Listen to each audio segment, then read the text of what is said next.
فذكر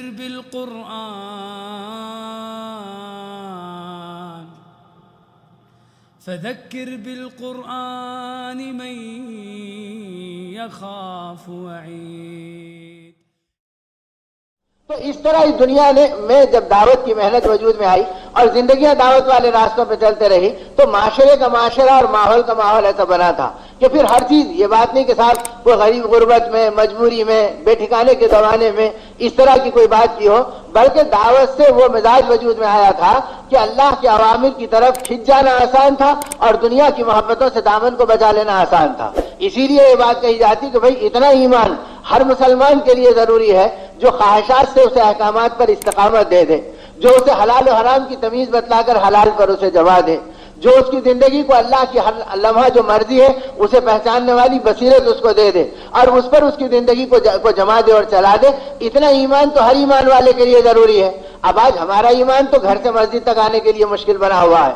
حلال و حرام کا مسئلہ آ گیا تو آزمائشوں میں پڑ جانے والا مسئلہ ہے. اب زبان کے اوپر ایمان کا بول، بقول ہمارے حضرت مولانا یوسف صاحب رحمۃ اللہ علیہ کے، فرمایا ایک آدمی کہتا ہے کہ بھائی میں بتوں کو نہیں مانتا. کہا ٹھیک ہے بھائی تم عام بتوں کو نہیں مانتے، مٹی کے بنے ہوئے ہیں، چلو ہم نے سونے کا بت بنا دیا، یہ کتنا سنہرا ہے اور کیسی کشش والا ہے، اس کے بارے میں کیا خیال؟ ارے لاہور پڑھو بت ہی ہوتا ہے، اس سے زندگی کیا بنتی؟ اچھا چلو جب تم بت کو نہیں مانتے تو اسے ایک لاٹھی مار دی، کہا اسے ختم ہی کر دو. اب جو لاٹھی ماری اور وہ سونے کا بت ٹوٹا اور ٹکڑے پھیل گئے. اب یہی جو بتوں کا انکار کرنے والا تھا یہ ٹکڑوں کے پیچھے بھاگ رہا ہے، ادھر سے چنا، ارے کیا چن رہے ہیں؟ ارے بھائی سونا لے رہے ہیں، اس سے کام بن جاتا ہے. تو کہا تم جیسے بت سے زندگی نہیں بنتی، بت کی بدلی ہوئی شکلوں سے بھی زندگی نہیں بنتی. تم تجارت کے بت کا بھی انکار کرو، تم ملازمت کے بت کا بھی انکار کرو، تم اپنی محنتوں کے بت کا بھی انکار کرو، تم اپنی شکلوں کے بت کا بھی انکار کرو کہ یہ سب بھی بت کی طرح ہے، ان سے ہماری زندگی نہیں بنتی. اور فرمایا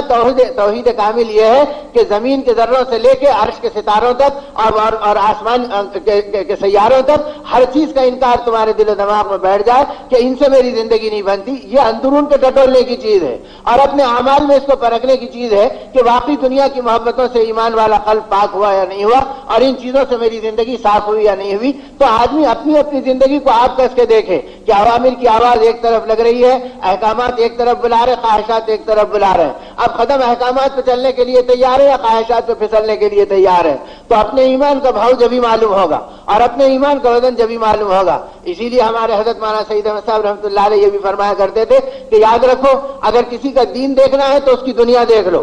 اگر دنیا صحیح ہے تو اس کا دین پختہ ہے اور اگر اس کی دنیا میں گڑبڑ ہے تو اس کا دین قابل اعتبار نہیں ہے. اب اس کی دنیا دیکھو کہ بھئی حلال و حرام کو جانتا نہیں جانتا، یہ سادگی کو پہچانتا نہیں پہچانتا، یہ دنیا پہ راج ٹپکانے سے بچتا نہیں بچتا. نہیں صاحب دنیا کے مسئلے میں تو زمین مل گئی تو دبا لیا، گھر مل گیا تو حرب کر دیا، بیوہ بہن کا حصہ آ گیا تو حق مار دیا اور کوئی چیز نظر آ گئی تو چلو آج کا معاملہ ہے کر لیا اور آج خوشی یا شادی کی کوئی مجلس ہو گئی تو جو جی میں آیا بے لگام کر دیا. تو جس کی دنیا کے اندر بگاڑ موجود ہے یہ دلیل ہے کہ اس کا دین بھی کھوکھلا ہے.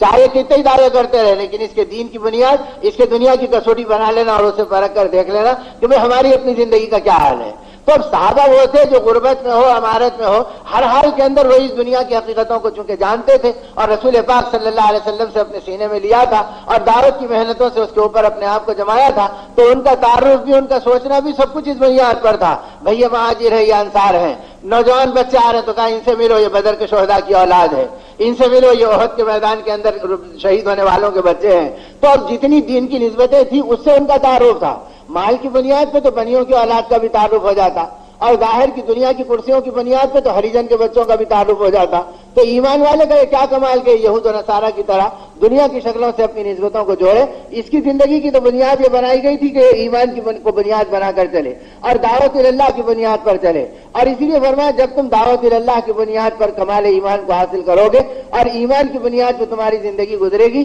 تو اس کا پہلا نتیجہ دنیا میں اللہ یہ دکھلائیں گے کہ دنیا کے اسباب میں اللہ تم کو ایمان کی برکت سے کامیاب کریں گے. یعنی اسباب کی دنیا میں کامیاب وہ ہوگا ایمان والا جو اللہ کے احکامات کو اور مسبب کے طریقوں کو پہچان کر اپنی زندگی کو گزارتا ہو کہ منشاء الہی کیا ہے اور طریق نبوت کیا ہے. اسے سامنے رکھ کر زندگی گزارنا آسان ہوگا جب دعوت کی محنت کی برکت سے ایمان کو غذا ملے گی اور آخرت کا یقین بنے گا اور اللہ کے ساتھ آدمی کی زندگی میں تعلق جڑے گا. اسی اللہ پاک نے تمام نبیوں کی دعوت بیان کی. نوح علیہ السلام کی 950 برس کی دعوت بیان کی، دعوت کے لیے قربانی بیان کی. قربانی پر آنے والی اپنی مدد اور اپنی غیبی نصرت کو بیان کیا تاکہ یہ امت ان کو پڑھ کر سن کر دیکھ کر اس بات پر پہنچ جائے کہ مجھ کو اس دنیا میں دعوت کے کام کے لیے بھیجا گیا اور میرا راستہ دعوت اللہ کا اور دعوت کی محنتوں کا ہے، تو پھر اس کا معاشرے میں وہ زندگی آئے گی کہ اس کی دنیا اس کے دین کی حقانیت کی دلیل بن جائے گی۔ اب صحابہ کو اسی بنیادوں پہ اٹھایا گیا تو چھوٹے بھی بڑے بھی غریب بھی مالدار بھی سب اسی پہ چلے، یہاں تک کہ گورنر بنا کر ان کو علاقوں میں بھیجا۔ تو گورنری کے زمانے میں ان کے حال و احوال ایسے ہی تھے کہ جب ان کو بھیجا تو حضرت عمر رضی اللہ تعالیٰ عنہ کی طرف سے چند شرائط تھے، اور شرائط یہ تھے کہ دیکھو ہم تم کو گورنر بنا کے بھیج رہے ہیں، گورنری کے بعد تمہارا لباس وہی ہوگا جو گورنری سے پہلے تم پہنا کرتے تھے۔ یہ بات نہیں کہ گورنر بن گئے تو اب لباس بدل گیا، وہ غریب تھے تو 4 جوڑوں میں کام چل رہا تھا، کچھ پیسے آ گئے تو ذرا اور قیمتی کپڑوں میں آ گئے، کچھ اور پیسے آ گئے تو اب پیر قالین سے نیچے نہیں اتر رہا اور آدمی اس میں رہ رہا۔ تو یہ زندگی تو بت پرستانہ اور نفس پرستانہ زندگی ہے، اور ایمان والی زندگی یہ ہے کہ حضرت مولانا صاحب رحمۃ اللہ علیہ فرمایا کرتے تھے اگر تم اللہ کے غیبی خزانوں سے لینے کا راستہ اپنی زندگی میں دیکھنا چاہتے ہو تو ایک پیمانہ بنا لو کہ میری زندگی کا میرے تحمل کے اعتبار سے یہ معیار زندگی اس پہ گزاروں گا۔ اب اس معیار زندگی کے بعد جو دنیا اللہ تمہیں دے دے اسے دین پر لگاؤ، ایمان پر لگاؤ، مخلوق خدا کی ضرورتوں پر لگاؤ، شریفوں کی شرافت بچانے پر لگاؤ، یتیموں کی ضرورت پورا کرنے پہ لگاؤ۔ اب یہ مال اپنی ذات پہ نہیں اوروں کے اوپر خرچ ہوگا۔ جب اس طرح تم دنیا سے اندر اپنی زندگی کا ایک معیار مقرر کر کے اپنے آپ کو نبھاؤ گے تو پھر اللہ کی غیبی مددیں تمہارے ذریعے سے ہزاروں کو ہدایت بھی دلوائے گی، اور تمہاری دعاؤں پر انسانیت کا بیڑا صحیح راستے پہ پڑے گا، اور تمہاری دعاؤں پر اللہ لوگوں کی حاجتوں کو غیب سے پورا کر دیں گے۔ اب یہ اس وقت ہوگا جب کہ زندگی کا ایک معیار بن جائے، یہ نہیں کہ بھئی جو مال ہے میرا، میری بیوی کا، میری اولاد کا، میرے بینک کا، میرے جیب کا، میرے گھر کا، میرے مال کا، تو یہ تو بے دینوں کی زندگی ہوگی، خواہش پرستوں کی زندگی ہوگی۔ اس راستے پہ تم اللہ کی مددوں کو نہیں پہچان سکتے۔ تو گویا اس امت کا مزاج یہ بنایا تھا۔ تو صحابہ میں جتنے مالدار ہیں، اگر آدمی ان کی زندگیوں کو اٹھا کے دیکھے، جتنے عہدیدار ہیں کہ بڑے بڑے کرسیوں پہ گورنری پہ بیٹھے، ان کی زندگیوں کو دیکھے تو پتا چلے گا کہ سب سے کم مال انہوں نے اپنی ذات پہ خرچ کیا اور جو کچھ تھا اسے اللہ کے بندوں پہ لگایا۔ چنانچہ حضرت عمر رضی اللہ عنہ کی ایک شرط یہ تھی کہ بھئی گورنر ہم اس کو بنائیں گے جو گورنری سے پہلے جو پہنتا تھا گورنری کے بعد بھی وہی پہنے گا، اور گورنری سے پہلے جو کھاتا تھا گورنر بننے کے بعد وہی کھائے گا۔ اور پھر ایک شرط مزید یہ تھی کہ ہر ایک کے گھر کے تو دروازے ہوتے ہیں، تم گورنر بنے تو پہرے دار اور سیکورٹی اور یہ اور وہ تو آگے کی بات ہے، گورنر کا گھر وہ ہوگا جس کو دروازہ بھی نہیں ہوگا، چوکھٹ بھی نہیں ہوگی، تاکہ فریادی رات کے کسی حصے میں بھی آ جائے اور اپنی ضرورت تمہارے سامنے پیش کرے تو تم کو اس سے ملنے میں اور اس کو تم تک آنے میں کوئی حجاب اور کوئی رکاوٹ باقی نہ رہے۔ اب حضرت سلمان فارسی رضی اللہ عنہ کو ایک علاقے کا گورنر بنا کے بھیجا۔ جب بھیجا تو آپ جھاڑ کے نیچے اپنی زندگی گزار رہے ہیں، اور پھر اس کے بعد میں آپ کی زندگی کا حال ایسا گزرا کہ کچھ دنوں کے بعد میں آپ نے وہاں کے احوال معلوم کرنے چاہے تو وہاں کے ایک وفد کو بلایا اور کہا بتاؤ تم ہمارے گورنر کے بارے میں کیا رائے رکھتے ہو؟ انہوں نے کہا امیر المومنین ہم کو 3 شکایتیں ہیں۔ کہا کیا 3 شکایتیں ہیں؟ کہا ایک تو یہ ہے کہ پورا دن اور پوری رات میں ہماری فریادیں سننے کے بجائے پورا دن اور آدھی رات تو ہماری فریاد سنتے ہیں، اس کے بعد کوئی پکارے کوئی کھٹکھٹائے لیکن وہ کوئی جواب نہیں ملتا۔ یہ کیا بات کہ گورنر ہماری خبر نہیں لیتا اور ہماری خیریت نہیں پوچھتا؟ فرمایا اچھا یہ بات ہے، اور کیا شکایت ہے؟ کہا جمعہ کو آئے دن ایسے ہوتا کہ ایک جمعہ وقت پہ آ گئے، ایک جمعہ تاخیر سے آ گئے تو لوگ انتظار میں رہتے ہیں اور ہمارے امیر کو اور ہمارے گورنر کو آنے میں دیر ہو جاتی ہے۔ فرمایا اور کیا شکایت ہے؟ فرمایا کہ مہینے 2 مہینے میں ایک بار ایسا دورہ پڑتا ہے کہ اچانک وہ لڑکھڑا کے گر جاتے ہیں اور گھنٹوں غشی کے عالم میں رہتے ہیں، پوچھتے ہیں تو کوئی بات بھی نہیں بتلاتے، نہ ان کا علاج ہوتا ہے، ساری رعایا پریشان رہتی کہ کیا کریں۔ آپ نے حضرت سلمان کو بلایا، حضرت سلمان رضی اللہ عنہ آئے، آپ نے فرمایا سلمان کیا بات ہے؟ تمہارے بارے میں تمہاری رعایا کوئی شکوہ ہے؟ جب فرمایا کہ بتاؤ کیا بات ہے کہ دن بھر تو تم سنتے ہو، آدھی رات سنتے ہو، اس کے بعد ان کا کوئی جواب دینے کے لیے کتنی آواز لگائے تو ان کو اس کا کوئی جواب نہیں ملتا، تو وہ رو پڑے اور فرمایا امیر المومنین یہ میرے اور اللہ کے درمیان کا راز رہا، لیکن اب جب آپ کی بارگاہ میں اور آپ کی خلافت کے دربار میں میں حاضر ہو گیا اور میں مسئول ہو گیا تو اب ضروری ہو گیا کہ میں آپ کے سامنے اپنی حقیقت کو بیان کر دوں۔ فرمایا امیر المومنین آپ نے میرے اوپر گورنری کا بوجھ ڈالا، دن بھر میں رعایا کی فریاد سنتا ہوں، فیصلے کرتا ہوں اور رات کے ایک بڑے حصے میں بھی ان کی خیر خبر لیتا ہوں، اور آخری رات میں جب اللہ کے سامنے کھڑا ہوتا ہوں اے اللہ پتہ نہیں میں نے حق کے مطابق کیا یا حق کے بغیر کیا، میری آخرت کا کیا ہوگا؟ تو میری آخرت کی فکروں میں اتنے آنسو بہتے ہیں اور میں اللہ کی بارگاہ میں اتنا مستغرق ہوتا ہوں کہ مخلوق کی کوئی آواز میرے کانوں میں نہیں سنائی دیتی، بس یہ میری معذوری اور مجبوری ہے۔ تو آپ نے فرمایا اللہ تیرا شکر ہے تو نے میری بصیرت کو ضائع نہیں کیا اور واقعی میں نے ایک اچھے آدمی کو ان کے درمیان میں بھیجا. اب دیکھا تو شکوہ کرنے والے رو رہے تھے اور کہا امیر المومنین ہمیں پتہ نہیں تھا کہ ہمارا امیر اور ہمارا گورنر اتنا خدا ترس ہے اور اتنا اللہ سے ڈر کر اپنی زندگی کو گزارتا. فرمایا آئے ہیں تو آگے کی باتیں بھی بتلا دو کہ یہ کہہ رہے ہیں کہ کسی جمعہ میں وقت پہ آتے ہیں کسی جمعہ میں وقت پہ نہیں آتے. فرمایا امیر المومنین اگر کی فریاد زیادہ ہوتی ہے اور ان کے فیصلوں میں زیادہ وقت لگ جاتا ہے تو میرا ایک ہی جوڑا ہے, گورنری سے پہلے بھی ایک ہی جوڑا تھا, اب میں ایک ہی جوڑے پہ اپنی زندگی گزارتا ہوں اور جمعہ کے دن نہاتا ہوں تو اس وقت اسے دھو لیتا ہوں. کبھی تاخیر سے مجھے غسل کرنے اور دھونے کا وقت آتا ہے تو کپڑے کے سوکھنے میں دیر ہوتی ہے تو مسجد کے آنے میں دیر ہوتی ہے.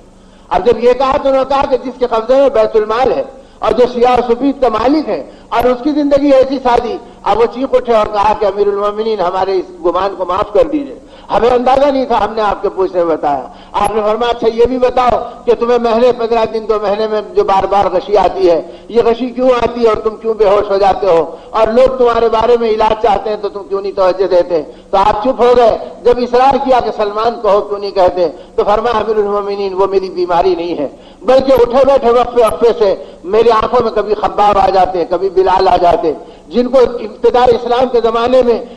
دہکتی آگ کے اوپر لٹایا جاتا تھا, سینے پہ پتھروں کی چٹان رکھی جاتی تھی اور گردن میں رسی ڈال کر گھسیٹا جاتا تھا, الٹے لٹکا کر کوڑے لگائے جاتے تھے. لیکن اس وقت کوئی نہیں تھا جو ہم ان کی مدد کرتے اور ان کے قریب جاتے. جب وہ منظر میرے آنکھوں میں آتا تو میں سوچتا ہوں اگر اللہ مجھ سے پوچھے کہ اے سلمان تجھے کیا ہو گیا کہ تو نے ان کی مدد نہیں کی اور میرے بندوں کی خبر نہیں لی, میں اللہ کو کیا جواب دوں گا؟ وہ ہیبت میں گر جاتا ہوں اور اس ہیبت میں بے ہوش ہو جاتا ہوں. وہ کوئی مرگی کا دورہ نہیں ہے, وہ کوئی بیماری نہیں ہے, وہ آخرت کا غم ہے جو مجھے بے چین کر دیتا ہے. تو میرے دوستو یہ حالت گورنری کے زمانے میں امت کی چلی. تب جب کہ معاشرے میں دعوت اور دعوت کی محنتیں مردوں اور عورتوں میں, غریبوں اور امیروں میں, چھوٹے اور بڑوں میں, پڑھے لکھے اور بے پڑھوں میں, ہر ایک میں چل رہی تھی اور ہر ایک اپنے آپ کو دعوت کا محتاج بنا کے چل رہا تھا. اگر مدینے میں حلال و حرام کے امام زید بن ثابت سمجھے جاتے اور مفتی مدینہ معاذ بن جبل رضی اللہ تعالیٰ عنہ سمجھے جاتے اور پھر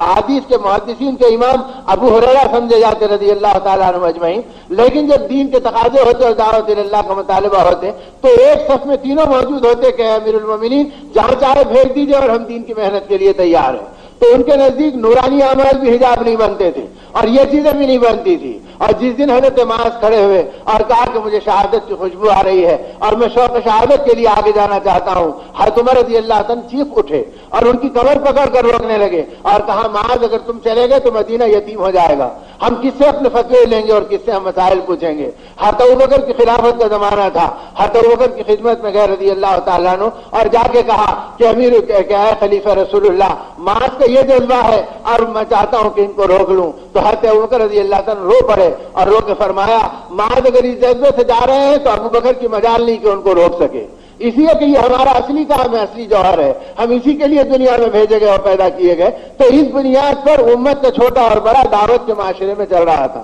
اور دعوت کو اپنا کام بنا کر اپنی زندگی کو گزار رہا تھا. تو جو کچھ دنیا میں وجود میں آیا اور آج تک آ رہا قیامت تک خیر وجود میں آئے گا وہ دعوت اللہ کے صدقے میں وجود میں آئے گا. اسی لیے اس کو ام الاعمال قرار دیا گیا کہ سارے اعمال کی بنیاد ہے. اور جس زمانے میں امت نے دعوت کا کام چھوڑا تو دعوت نکل گئی تو پھر اعمال بے جان ہو گئے. تھوڑے دن کے بعد اعمال نکلنے لگے یہاں تک کہ وہ امت جو دعوت کی ایمان تھی وہ دہریت کے غاروں میں گر گئی اور ایمان ان کا خطروں میں پڑ گیا اس وقت جبکہ امت کے معاشرے کے اندر سے دعوت کا کام نکل گیا. اس لیے ہمیشہ اس کو دعوت والے عمل پر لگایا گیا اور دعوت والی فکروں پر اس امت کو اٹھایا گیا کہ ہمارا کام دعوت کا کام ہے.